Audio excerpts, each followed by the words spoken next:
You can look around, see who's here. Maybe begin saying hi in the chat, letting us know where you're from.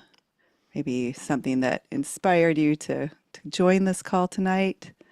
See some new faces, see some familiar faces. So we are so glad that you're here for this special conversation, Intimacy with All Things. If you don't know me, I'm Jackie Dobrinksa, and I serve as the Director of Education and Community for Love, Serve, Remember Foundation. And as always, it's such a deep honor to be here with you all. I'm especially excited to be here with our special guests, Sharon Salzberg and Raghu Markus. So I think for many of us, the world often feels fragmented or disconnected.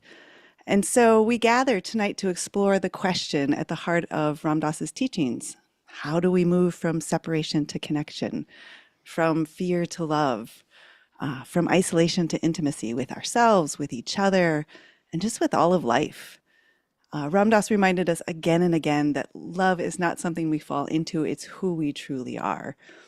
And, intimacy isn't just about romantic partnership, it's about presence. It's about being with what is, showing up with an open heart to each moment, to each relationship, to each breath. And tonight we're joined by two people who carry this wisdom so beautifully in their lives and their work. We have Sharon Salzberg, who's a pioneer meditation teacher and central figure in the field of mindfulness and loving kindness. She's the co-founder of the Insight Meditation Society and author of 11 books, including Real Love, Loving Kindness, and Real Life, The Journey from Isolation to Openness and Freedom. So for more than 4 decades, she's been teaching people how to live with a more open heart through compassion and mindfulness and connection. So as always, it's such a joy to have her here.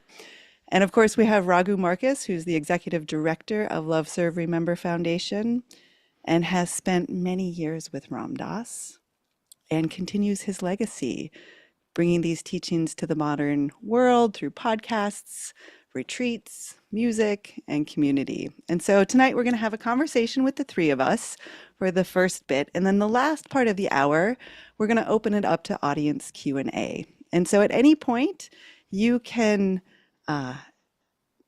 type into the chat any question that you might have. I'll be asking them to these two lovely ones as we move into our evening together. And so with that, I just want us all to take a deep breath. And this is sign language for like applause. And so just it's a great way to welcome someone. So let's do a nice warm welcome for Sharon and Raghu, and for all of us for being here, because there's so much we could be doing tonight. So thank you everybody for joining. All right, so I wanted to start the conversation with maybe something that's on many of our minds. What are we talking about when we say the word intimacy? And I have just the recipe. Thanks to someone who was very close to Ram Dass and has spent many a year with us when Ram Dass was with us and still works with us, Roshi Joan Halifax, who has this wonderful institution, Upaya Institute. So I was really looking for some direction. I mean, to describe properly what we are saying coming from this great Zen master he was born in 1200 and lived till 1253. Dōgen Zenji is his official name, Dōgen. And I have some lovely quotes that we can mix in from him, but how about a little bit about the practice of intimacy is the practice of entrustment, of caring for things as they are, of belonging, of sitting with not knowing, of folding ourselves into the field of the Sangha. This practice is about relationality, mutuality, presencing, intimacy, and entrustment. The practice of intimacy allows us to experience the self as not localized, always emerging, and including by expanding beyond its constructed boundaries, which refers to the stories we construct for ourselves, which limit us in our ability to be intimate on all levels. To know the truth of non separation between us and everything else, experiencing things directly without mediating, judging, or comparing. I think this is a good start. Sharon, what do you think? That's that's almost like a good start and a good ending. It's all there, you know. Great. Dogen said it all. Yeah. No, but let's talk about it in terms of practicalities. One interesting thing, I was also looking to see, Ram Dass always has these wonderful sound bites in his lectures and so on. And I was looking for that with him. And there's a podcast actually that's going to go up later in the week that is, he talked a lot about truth, working with truth in relationships. So, truth is, he says, one of the vehicles for deepening spiritual awareness through another human being. And Maharaji said to Ram Dass, Neem Karoli Baba, Ram Dass, love everyone and tell the truth. And amazingly, and those of us that have spent time with him in Maui, Jackie and Sharon, and I'm sure there's others of us here that have as well. He really did get there. I mean, it's quite amazing, but he did love everyone, and to the greatest extent of still being a polarized human in that he wasn't completely finished. He really got there in terms of truth as well. So I think, Sharon, it'd be great to share some of what you think. I mean, being truthful amidst everything that you are relating with from your friends, family, lovers, children, job, money, sexuality, and so on. Truth does, I think that's an extraordinarily important something to really shoot for. It's not easy to accomplish in its entirety. Right. What do you Indeed think? not. Well, correct me if I'm wrong, but I think that Neem Karoli Baba Maharaji told Ram Dass that love everyone and tell the truth at a time that he was very angry, right? Yep. Yep. He was angry at all of us, all the Westerners. He thought we were very adharmic because So that's a selfish. fascinating seeming contradiction, isn't it? Because he was angry. That was the truth on a certain level of his experience. But Maharaji is pairing tell the truth and love everyone. I've thought about that statement for so many years, Mm, like mm, and its seeming contradiction and how it can't really be contradictory and how maybe what Maharaji was pointing to was a deeper truth mm. underneath our fears and anger and grudges and Yep. projections. And so he was saying, there's something else going on that you're not maybe super in touch with at this moment. You're yelling at your fellow Westerner or something, but it is Throwing also food there. in their face. Right, Okay. Beyond yelling. right. I was too discreet to say that, but of course it's well known. Yeah. Yeah. Yeah. Uh, oh, boy. I mean, Ram Dass, though, said back to Maharaji at some point, the truth is, I don't love everyone. And Ram Okay. Dass, one of his great attributes was being completely honest as he could be in every moment. That's intimacy, by the way, to me, to be able to have that transparency, right? Yes, I think the way that Ram Dass did it, that is genuinely so. I think something that's confusing for us sometimes is the use of the word like authenticity, because somebody Mm. can be authentically a jerk, and because they're Yeah. outspoken and not hiding it, they get praised for being authentic. But obviously, there needs to be a deeper truth than just our resentment at someone else's behavior or our endless competition or something like that. And that's what I think the truth and authentic, being in touch with oneself in an authentic way, and that transparency is actually about, not just being like plain spoken, you know. Mm, yeah. Yeah. How does, it's a good point. How does a little bit of diplomacy, perhaps, because somebody that you don't want to hurt somebody, a little bit of that. Um, how does that fit in with the truth? Well, I think for many of us, there's almost a discovery period of what is our North Star, what's our deepest aspiration, what's our vision of what life can look like. And that becomes like a motivating factor, and also a factor in helping us look at our motivation. Like we're having a conversation with somebody or we're about to, and we see that, yeah, I want to grind them into dust. I want to appear perfectly righteous and above them, or, and that might not be a motivation worth carrying forth because it's so contradictory to that North Star, that vision of what's possible. So there's a lot to unpack there, and Mm. um, that might be a big part of it. Is part of that definition of intimacy, for example, could be that vision of what's possible. Am I alone and shuttered? And uh, is it really like a dog eat dog world? And therefore I'm disconnected and frightened all the time, or resentful of others' gains, or is this a world that is one of ultimate connection?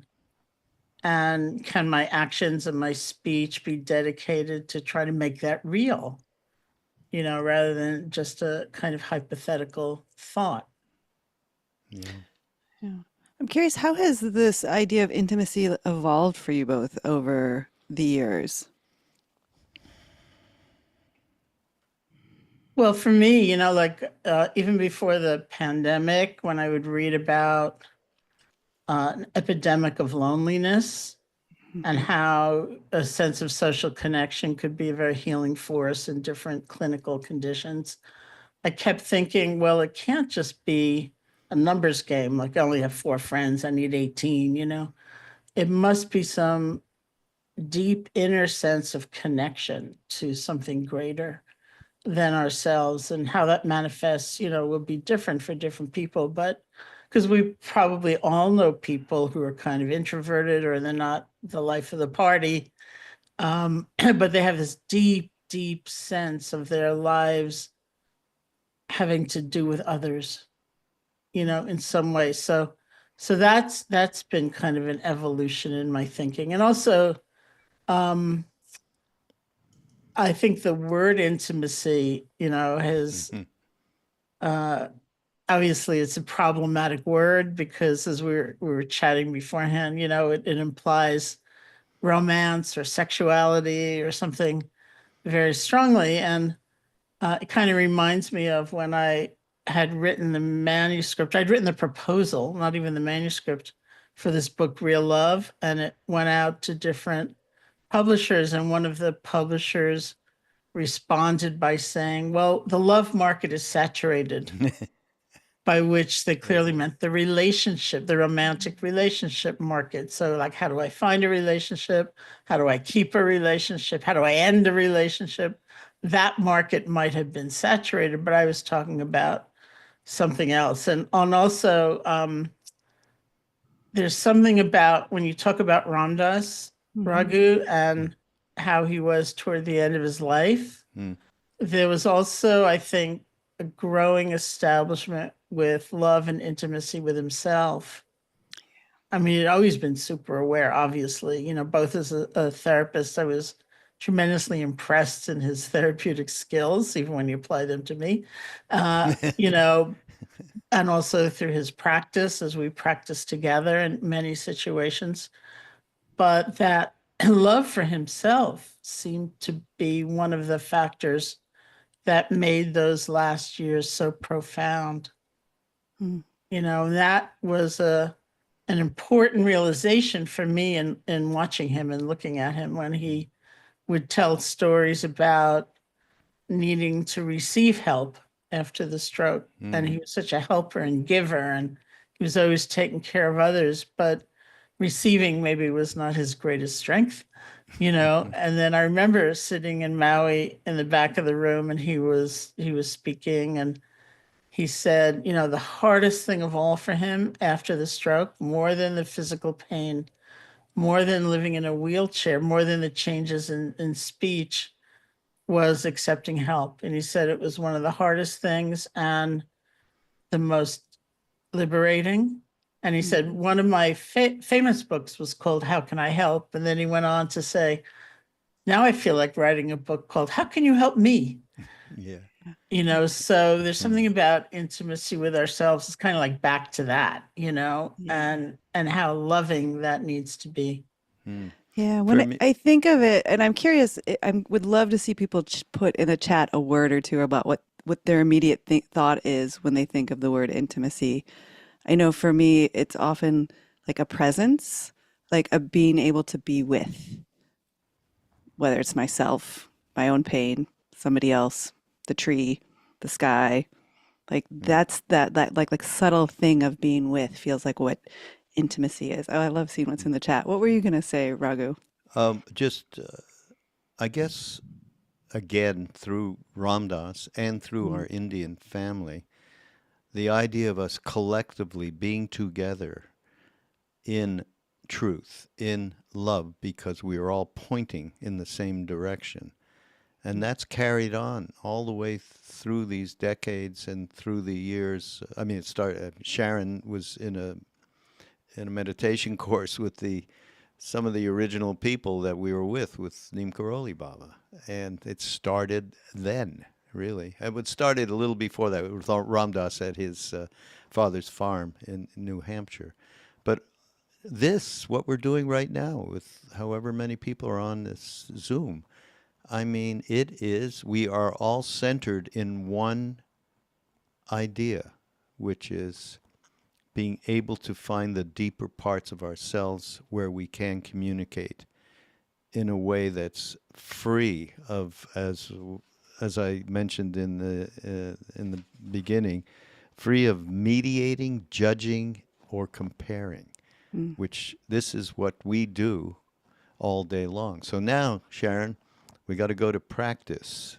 I mean, practice has to be part of this, this whole deal. I mean, here's Well, something I bef- found. Just let me read this one thing. yeah. Continuous practice, day after day, is the most appropriate way of expressing gratitude. Have you ever heard it? No, I mean that's fantastic. Say it This again. means, Say it one more time. yeah, the continuous practice, day after day, just regular practice, is the most appropriate way of expressing gratitude. That means that you practice continuously without wasting a single day of your life, without using it for your own sake. Most of us sit and it is something we want something to return to us. It's not unconditional. Most of us, some of the time at least. Why is it so? Your life is a fortunate outcome of the continuous practice of the past, of everyone that has gone before us. Mm. I hear you almost talking about grace in some way with that as well. Yeah. All that have gone before. What about you, Sharon? What are some of the practices you use to help with creating more intimacy? Well, I'm busy reading the chat, as I told you I always do, you know, Oh, and seeing how many times the word vulnerable has appeared in Agreed. oh, this Yeah. last few minutes. Yeah. Um, well, you know, I come from a Buddhist tradition, and one of the things that is most practical in that uh, orientation is that you start with looking at the problem. So when do we feel most cut off or frightened or alone or defensive, or we need to pretend we're not vulnerable, you know, all the kind of opposite states. And those are genuine experiences. And so it's not to hate them or be ashamed of them or try to even eradicate them, but not to let them reign supreme, you know? And so all the mindfulness practices I've done or engaged in to be able to see these forces without getting lost in them has been really important. And certainly loving kindness, which I often call a stretch. It's like being willing to pay attention differently. It's like with myself, if I'm in the habit of just going through the list of my flaws and my problems one more time, it's opening to what's the good within me, or what's the sense of Mm. possibility Uh, with others, instead of ignoring them or wanting to manipulate them, or being, overly strategic. Like, well, if I give you this, maybe you'll give me that, and mm, to simply be able to be with Yeah. in the fullness of just relationship. And you can extend that, of course, as you mentioned, a few times, to life itself, to nature, to the elements of life. Like, I have a friend named Shelley Tagilsky, who's an activist and a philanthropist and many things. And she has a phrase which I've just loved, which is, enough is a feast. Mm. mm. I love And, that. Good. and so when somebody gives us something, or the day gives us something, or we're waking up, and to have that sense of, I don't need to seek beyond this for a moment. I can be here completely, fully. And you could call it a state of love. I mean, Ram Dass would, in his phrase, loving awareness, which someone also put in the chat. Mm, Um, those are very real practices, that we can do every day. Yeah. mm. I Yeah. know I can get really, maybe I'm the only one, get really caught in my head, Oh, yeah. thoughts, You're the only struggling with one, thoughts, Jackie. whatever it might be. Um, and that idea of presence, like I think that's what you all talked about with Ram Dass so much, is how much presence he would have with whatever was in front of him, whoever was in front of him. And it just felt like you were seen and you were loved. And it reminds me of that Mary Oliver poem, which is the instructions for life. Do you know this? Pay attention, be astonished, tell about it. And that pay attention part, like sometimes when I'm so caught in all of the fluctuations of my head, it's like if I can just go put my feet on the earth, can I just like see what is actually around me? Um, it feels like such a actual listening to the birds actually feels like a practice sometimes to get into that state that can then Mm. help me like lead into other practices from some of these traditions. Yeah. That's great too. Yeah. Here's one direct instruction from Mhm. Dōgen Zenji: to start from the self and try to understand all things is delusion. To let the self be awakened by all things is enlightenment. Let That's the pretty self be succinct. awakened by all things. Yeah. Yeah. I love that. What you said, Sharon, too, is enough is a feast. Yeah. Um, it reminds me of a lyric where it says, there, there's no meal big enough that won't leave you hungry tomorrow. Mm. And just how, again, being intimate with things on a regular basis keeps us fed in some way. And I'm wondering if you might all talk about maybe some of the obstacles that we often have with being intimate with the present moment, with each other, with ourselves, with the earth, whatever it might be. Well, I think about disconnection, and the various ways we experience it. And so maybe everything that follows, is a manifestation of that disconnection. Like, there's this often quoted sentence from I forget which work, but Mr. Duffy lived a short distance from his body, so Totally. there's that. And someone's going to put it in the chat, I'm sure. And and then there's obviously disconnection from one another, this sense of separation from our experience. There's a word in Pali, the language Pali, which is the language of the original Buddhist text, Mm. uh, Dharata, which means split, and it's one of the if you're doing like a reverse translation from English to Pali and you look up anxiety, it's one of the words you'll see as like a root cause of anxiety is the sense of split, of disconnection, of separation. And that's what Raghu is talking about when he's quoting Dogen, the opposite of that. And so, again, it's not like we want to hate these tendencies or be down on ourselves for them, but understand there's a healing process Mm. that we can engage in. And it's moment to moment, that moment of pure connection, whether it's with yourself, with another, with nature, with your puppy, with someone else's puppy, whatever it is that those moments count. They mean something, even though it doesn't feel to us like a breakthrough experience, and now I'm all different and, Yeah, whatever. right. It's okay. I'm enlightened. I'm Yeah. enlightened. Yeah, when you talk about your puppies and everything else in terms of who we and what we relate with on a day-to-day basis, it does bring to mind that to get deeper into this whole subject, intimacy with all things, there is a course that is coming from Love, Serve, Remember and Ram Dass, and all of these wonderful teachers, including Sharon, is part of it as well, that will happen on April 21. And it'll be great to have all of you that are here now to be part of this course. Would be wonderful. And Jackie will give more details as we get along. Yeah. Yeah. Sharon, when you were talking, it seems like that idea of disconnection is coming through all traditions, that's the root. What came to mind was Hildegard of Bingen, Hmm. which was a Christian mystic who talks about viriditas, which is that deep, greening power of God. And when we're cut off from it, that we wither.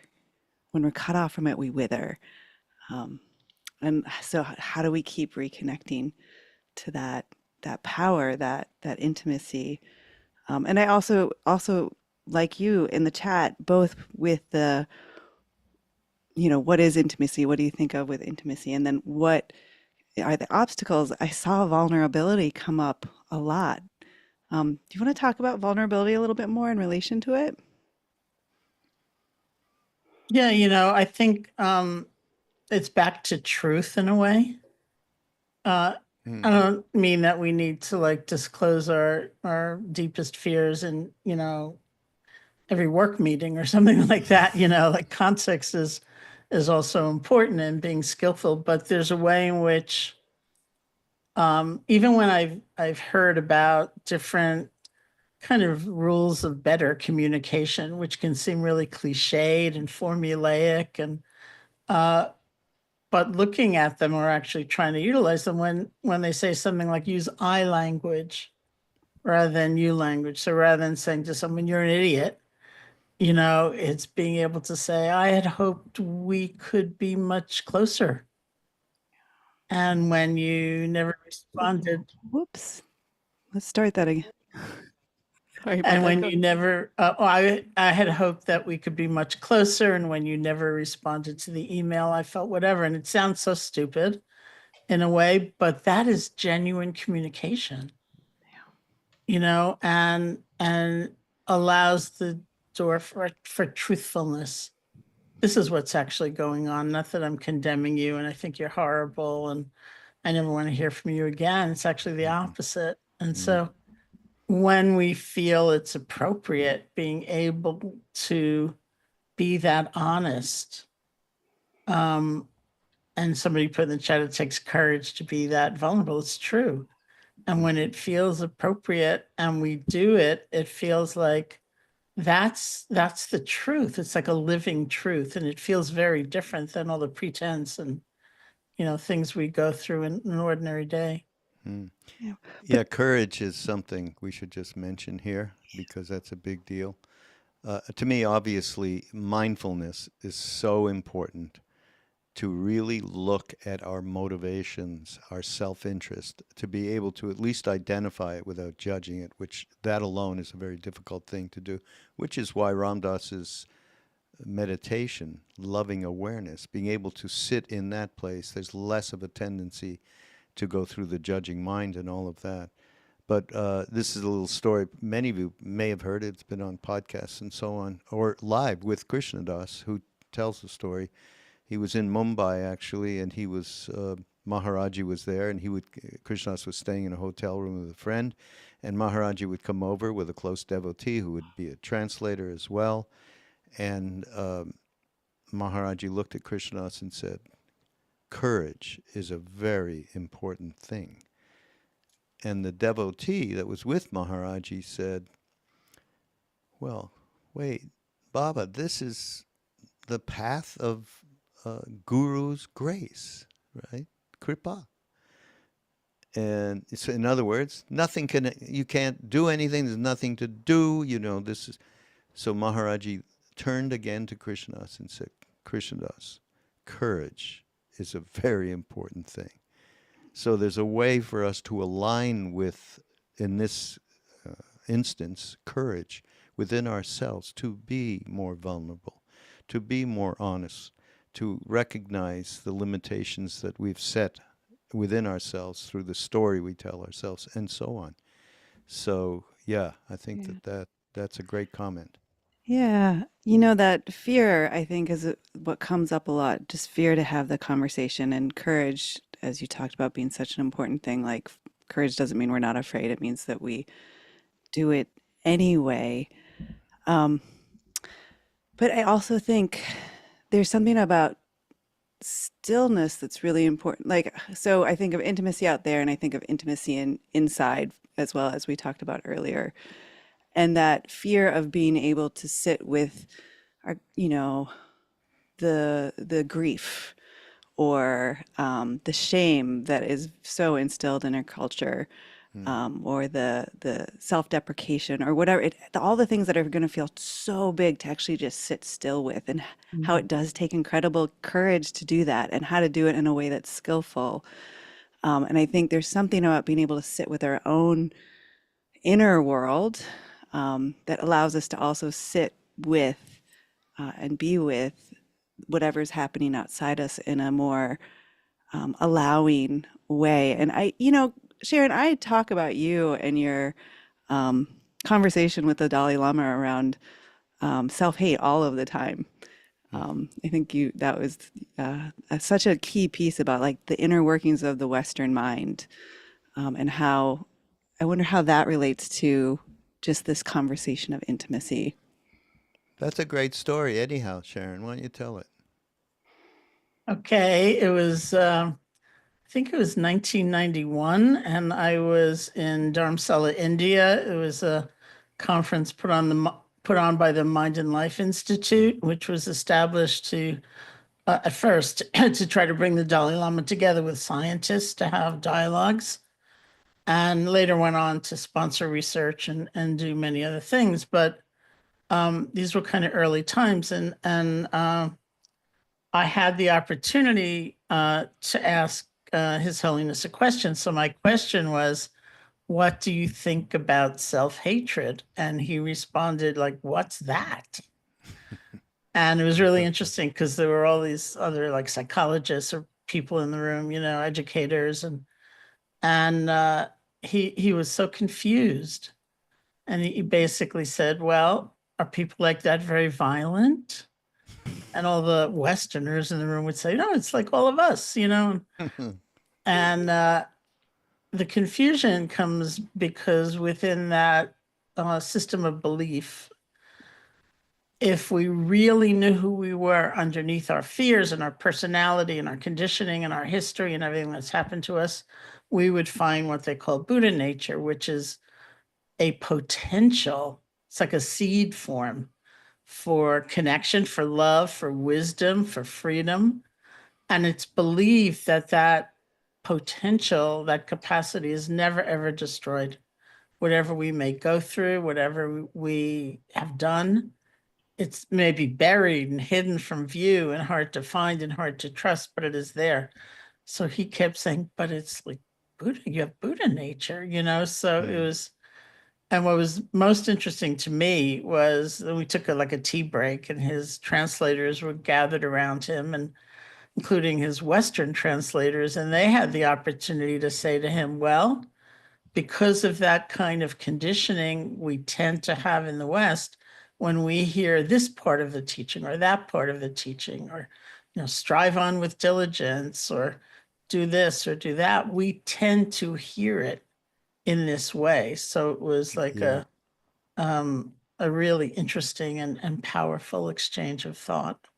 Yeah. Yeah. I think that there's often this idea that we can take these practices and self-flagellate with them when we come from that place. And Indeed. so, yeah, right. Um, and so just this idea of like um, coming back to being with that as well, being with Yeah. the small s self, the finding the big S self, that Buddha nature, whatever words we want to use for it. Yeah. And 'Cause you're right. It's not that easy. Often it takes courage. It often takes either a teacher and or a community, so you don't feel so all alone and adrift in the endeavor. And you also reminded me of a study. I don't remember when it was done, but at the University of Virginia, where they put a bunch of people in a room, not all together, but one by one, and they told them to do nothing, just like sit with their thoughts for a little while. And the only alternative to that was there was some kind of buzzer you could press and it would deliver this mild electric shock. And some pretty big proportion, especially of men, would press the buzzer rather than just look at their thoughts. Oh, really? yeah, I never heard But that. that's also because, when looking back at my first retreat, which was in India in January of 1971, it was this incredible community of friends, and we were so excited at this adventure. And teacher S.N. Goenka, who was inspiring and seemed to love us even when we looked like idiots to ourselves, and um, it was a very different context for that. And so it was all possible instead of feeling like I think I'll press the buzzer, rather than look at my thoughts one more moment. That's great. I it's love that. interesting You what you never say think. about Goenka as well, because it's, Ram Dass talked about it, Krishna Das talks about it, being with these sort of awakened beings. And Raghu, you talk about it. And like, again, back to the like intimacy with ourselves, but intimacy with that big S, like that we could, when one is in that space, or whether we get it through meditation or whatever means, like that we're able to touch that bigger piece that then makes us just love everybody in some sort of way. It seems like that was what you were saying to some degree. Maybe I Yeah. misinterpreted, but I No, know no, I Raghu. think Yeah. I think that's great. And it's sort of like our friend, my colleague Joseph Goldstein has often said, and I'm not going to necessarily get these numbers correct. He would say, "Isn't it funny that no one can run a 4 minute mile, and then somebody does, and once that person does, all these other people can." Yeah, that's good. And I don't Yeah. even think it takes words sometimes. It's just that sense of, oh, look at that.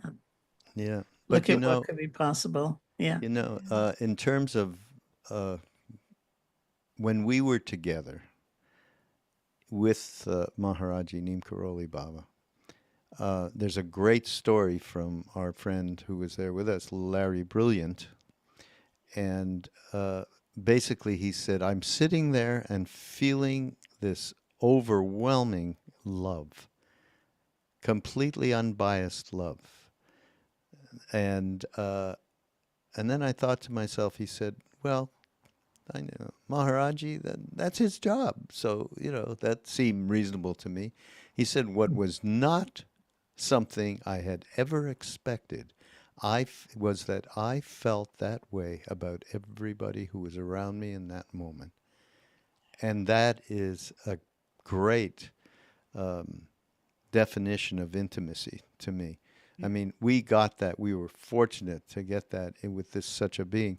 And then, look what Ram Dass did all of these years after that, being able to transmit that to people, and which includes caring and kindness. Pretty amazing. Yeah. Yeah, it really, there's something about our conversation I'm really appreciating about like the intimacy with all of all of my neuroses, the intimacy with that expanded Buddha nature, Christ consciousness, true self, whatever you want to call it. And then, the intimacy, the earth-based traditions talk about the intimacy with the rock and the stream and the flower. Um, but there's also the intimacy of everything in our life, the intimacy with our the relationships, the people we like and don't like, the people we're committed to, um, from our parents to our children to our lovers and um, wives, husbands. And then there's the intimacy with like money and animals, our pets. Like there's so many ways that we touch Hmm. and need to be with, and that often we run away from, and then have to have the courage to like actually be with and have the vulnerable moments. And we're moving so fast in our culture. We're always moving so fast in the culture, and so that slowness of coming down and being with. And so this is a great segue because this is what this course is going to be about. And we have such incredible teachers from James Finley to David Riccio to Frank Ostaseski. We'll be talking about aging, relationship and intimacy with aging, and death. Just so many incredible people. And so Rachel and Mangala, they're going to put the link in the chat. It's ramdas.org/intimacy. It's available via sliding scale, so everybody can join. Please be a part of it. It's going to be amazing. I mean, live like this for 10 days of 10 weekdays in a row.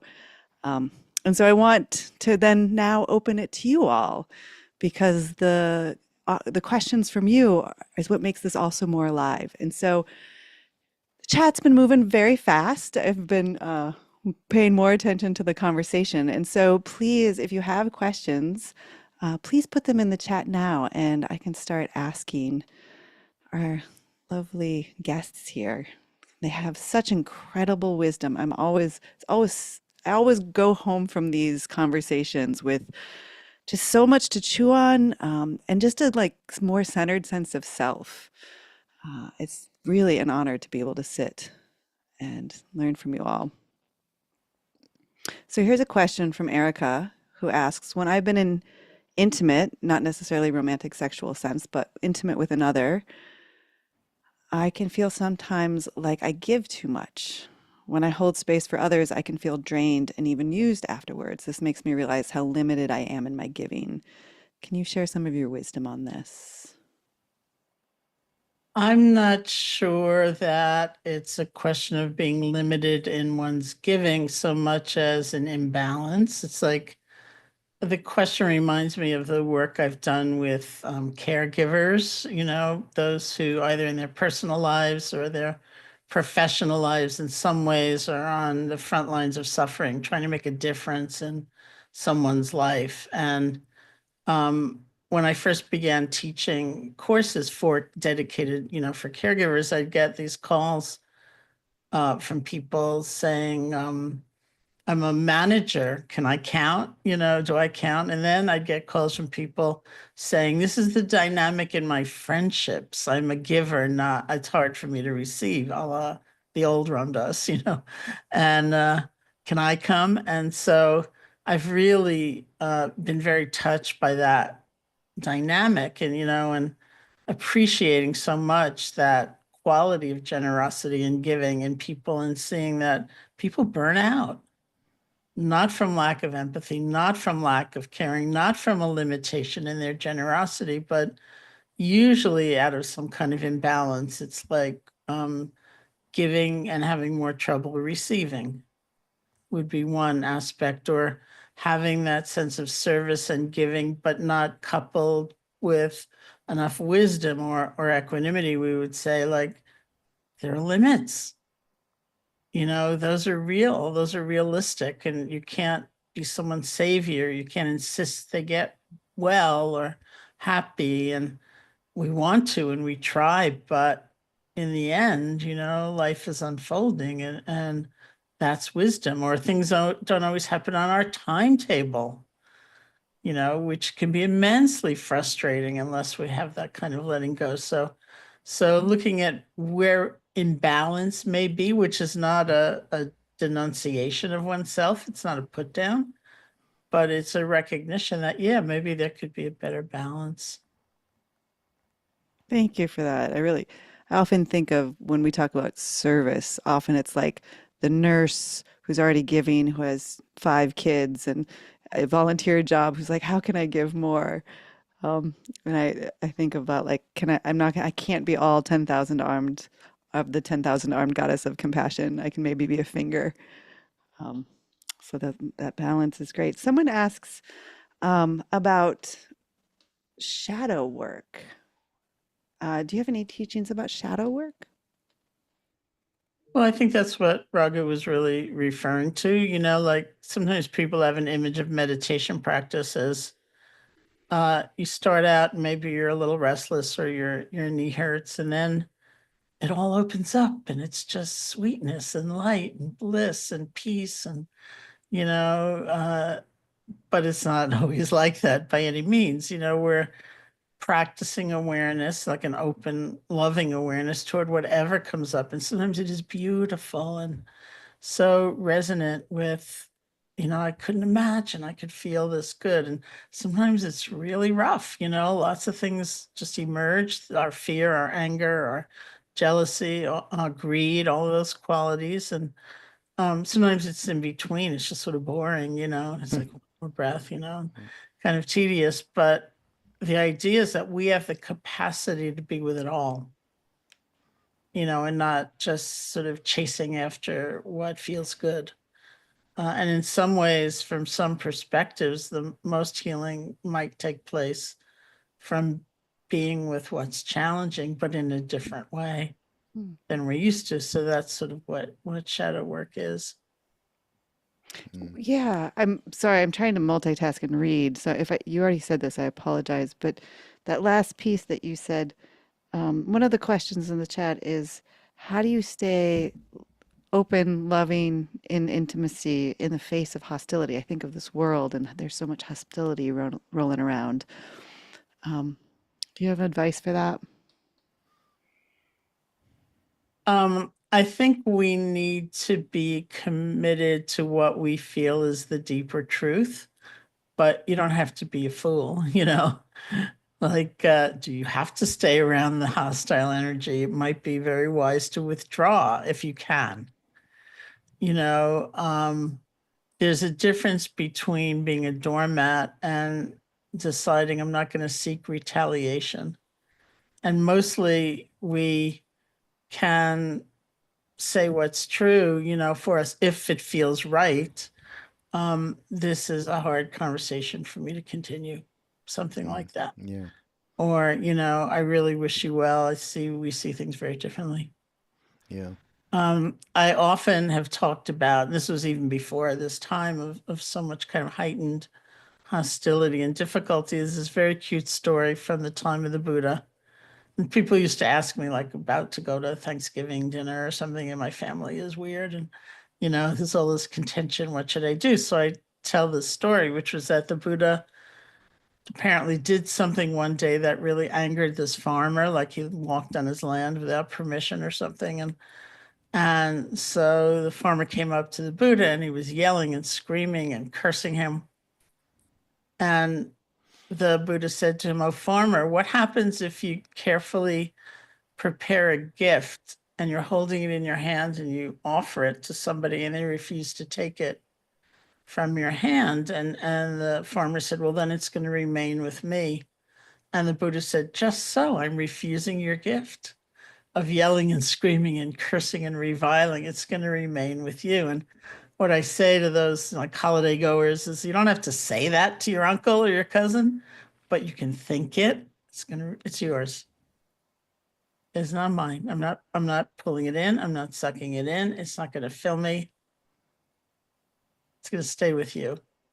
And that is another way we might define equanimity, is not absorbing just kind of that toxic energy of others. You know, this reminds me a little bit of Sharon, who has been my meditation teacher as well. Ram Dass used to say that all the time. And when I first went to Bari, where the beautiful meditation center is, and that inevitably, because this is such a great gift that Sharon has given to the West, doing the loving kindness meditations and centering it towards oneself, which you referred to earlier. Without that, without that love being sent to yourself, very difficult. And I always said to Sharon, I don't get it, Sharon. Okay, all these words, and I just want to be free. And thank God, Sharon just sort of laughed at me, and it took a couple of decades till I said, "Oh, wait a minute now, I am really getting it." And I was thick around this, and many of us are, I believe, around loving ourselves, around sending that energy to starting with ourselves. Many people have a big difficulty around that, which speaks a little bit to that whole story of you with His Holiness around self-hatred, doesn't it? Yeah, it really does. There are so many incredible questions going on in the chat. So we only have time. I'm going to have us go about 5 minutes over so that we can answer one more question and then do a short practice together, maybe a few more minutes than 5 minutes. But um, I really hope that all of you with your incredible questions will join this course because we have not only these live talks every night, we have lectures from Ram Dass and friends, but then we also have this incredible space for you to ask questions of each other. So many that are in the chat, and maybe chew on some of these ourselves because, we all can bring some wisdom. And so because there's so many and I can't choose, I'm going to try to bring a couple of together by asking, when we often do have a sort of fractured ego and we're looking to find our Buddha nature, and we're trying to become more intimate with all of that, there's this like way of how we be with ourselves and how we be with others. And like this idea of, it came up a couple times in the chat of like, well, how do I do that and not be codependent? Or how do I do that and not be like counter dependent? Like, how do I navigate those worlds of being too close, too far away, developing intimacy in a skillful way? Kind of the whole course, but maybe you can give That's us a a big more, I question. know, maybe you can give us a nugget, like what you might leave people with. Well, I would look at what balance, because that's what you're talking about. What does balance mean to you? Like I used to not like the word because I thought balance meant mediocrity, Oh, and wow. wasn't intense enough, it wasn't alive enough. But really, we're talking about balance so that service can be sustained, we don't burn out, and that we can infuse wisdom into all of our compassion and love for ourselves, and not just love for others. And so I would start there, like what does balance mean to you? And then keep paying attention. What does it feel like? When we thank somebody who maybe we've taken for granted, just does some everyday task for us. What does it feel like when we appreciate ourselves? It's not conceit or arrogance. It's like, hey, like right now, there are lots of ways of spending an evening. You chose to be here, that's pretty beautiful. And Mm. allowing yourself to appreciate that. Look for the good in yourself as well as, you know, all the wretched problems that may also exist, and just see what happens when you take these steps toward balance. Love that. Yeah, that's great, Sharon. Actually, Mm. what I've been doing on podcast, centering around balance and being able, when you and I talk and do a podcast or whatever we do at the retreats and so on, ultimately, balance is a big part of it. And really, it's developing equanimity. Start right there. And that's very difficult as well without some practice day to day of engaging one's stories and thoughts and mind, just at a very basic level. And I suggest you go to SharonSalzberg.com and get some advice. Yeah, she has a great podcast, Be Here Now Network. She's on there. It has an incredible podcast, incredible books. And then we also have this great course, and she's going to be as part of that as well. Um, So, and Jacquelyn, there are a lot of very specific questions coming in the chat, which I'm obsessively reading about the course. So, where do people go to with their questions? yes, so if you sign up tonight, ramdas.org/intimacy, again, it's sliding scale, you'll be taken to the platform, and the platform has a space for you to chat with each other. And so you could put your questions in there, and then you can all just engage in those questions together. And that will continue throughout the course, which starts April 21st. So you can continue these pre-conversations. And then when we jump into the course on the 21st, hopefully more of them will get answered in addition to chatting with each other around them. And we'll all be there. There won't be, Yeah. those of us that are participating this way will be there as well. Yeah. Yeah. Um, So yeah, it's complex. There's so many pieces of it. We cannot possibly cover it in 50 minutes, but hopefully Mm. we got some good nuggets of wisdom to take home and some inspiration to dive a little deeper, because I think this is how we transform our lives. I also think this might be how we transform the world through ourselves. So with that, while there's so much more to say, I'm going to turn it over to Sharon to lead us in a short practice to end this lovely evening together. Thank you both for your wisdom, and thank you everybody for being here. Thank you. Yeah, thank you. And thank all of you for being here. And we're just going to sit together for a few minutes. Um, so you can sit comfortably, close your eyes or not. We're going to do a little bit of loving kindness practice together. And so the way I was taught, and so the way I teach, is that we pay attention differently to ourselves and to others through silently repeating certain phrases. So we don't try to force a feeling or an emotion or make something special happen, but we're kind of stepping out of our conditioning and looking at ourselves, looking at others from a different angle. So because Raghu has so beautifully emphasized loving kindness for oneself, that's going to be at the kernel of what I do, what I suggest I'm going to guide. And then, of course, there's a lot to explore with the practice itself. So sit comfortably, eyes open or closed, whatever seems right to you. And the first recipient of loving kindness is ourselves. Again, so instead of going through the list of our faults one more time, we're going to wish ourselves well. It's like gift giving, blessing. So common phrases would be something like, may I be safe, be happy, be healthy, live with ease of heart.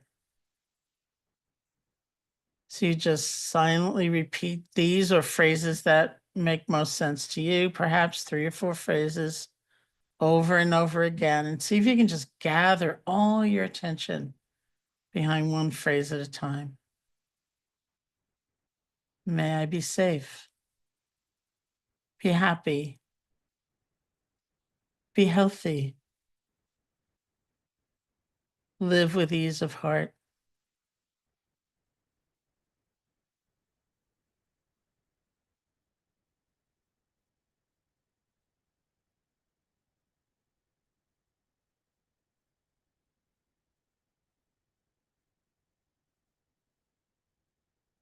And if you find your attention wandering or you fall asleep, truly don't worry about it. You can see that you're just gone. See if you can gently let go and come back. Come back to the phrases.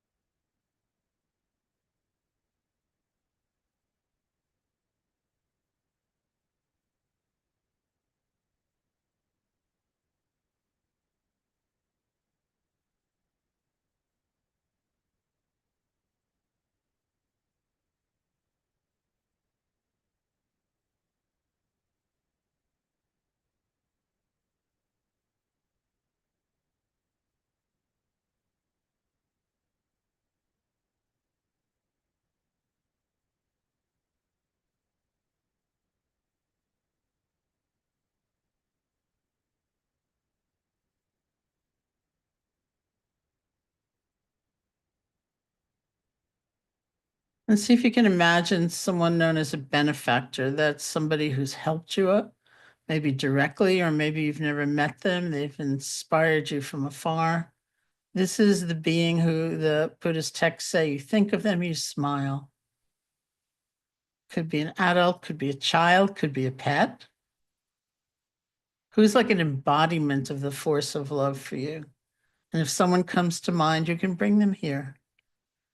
Get an image of them, say their name to yourself, get a feeling for their presence, and offer the phrases of loving kindness to them. May you be safe, be happy, be healthy,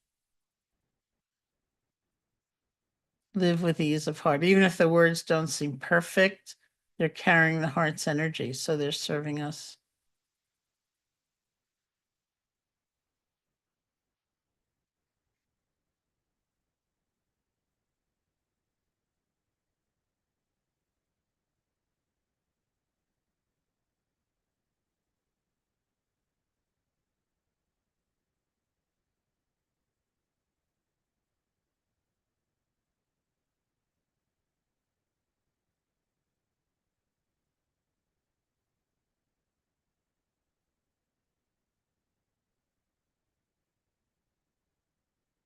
And for just a few moments, let's imagine that being offering loving kindness back to you. Now you are the recipient. As they repeat, may you be safe, be happy, be healthy, live with ease of heart.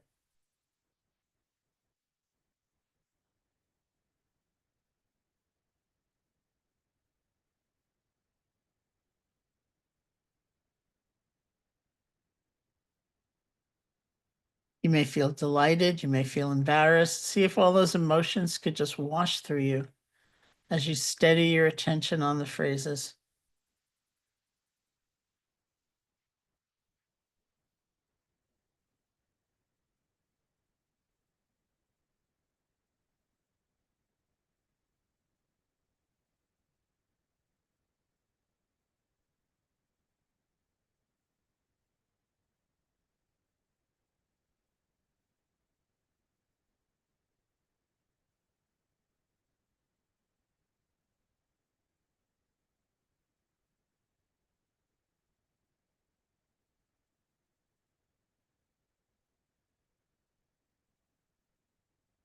And when you feel ready, you can open your eyes or lift your gaze, and we'll end the meditation.